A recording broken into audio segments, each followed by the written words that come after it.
Muito bom dia, meus queridos. Vamos meditar na palavra do Senhor.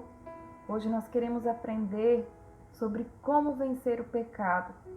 Algumas pessoas pensam que é impossível.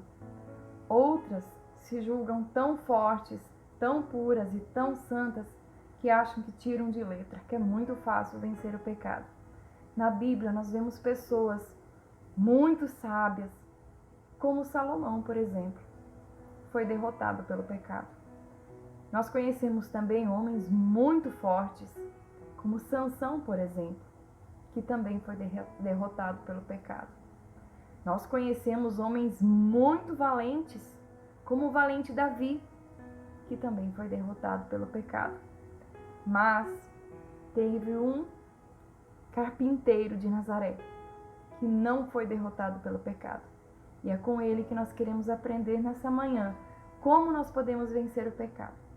Nós queremos ver lá em Lucas, capítulo 22, versículo 42, onde o próprio Jesus diz assim: Pai, se queres, afasta de mim este cálice.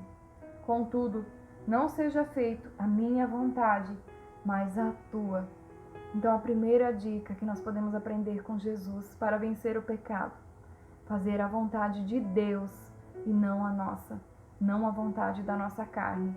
Segunda dica, está lá em Filipenses capítulo 2, versículos 5 a 8, diz assim: Seja a atitude de vocês a mesma de Cristo Jesus, que embora sendo Deus, não considerou que o ser igual a Deus era algo a que devia pegar-se, mas esvaziou-se a si mesmo, vindo a ser servo, tornando-se semelhante aos homens.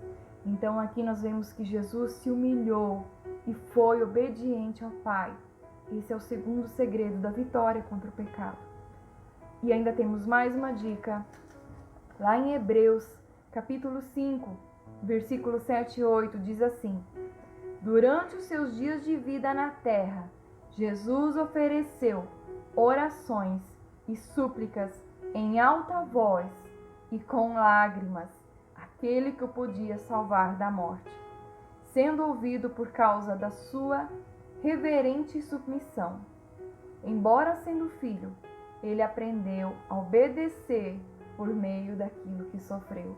Jesus aprendeu a vencer o pecado, a ser obediente, orando, clamando, suplicando ao Pai em lágrimas. Esse é o terceiro segredo que nós podemos aprender com Jesus para termos vitória sobre o pecado.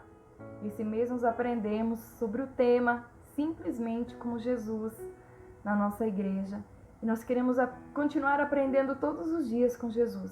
E também nessa área da nossa vida, na luta contra o pecado, que nós possamos aprender com aquele que foi vitorioso contra o pecado até o fim, que foi Jesus, se submetendo à vontade de Deus, se humilhando, sendo obediente e orando com grande clamor e lágrimas. Meu querido, seja um vitorioso contra o pecado. Que Deus abençoe o seu dia.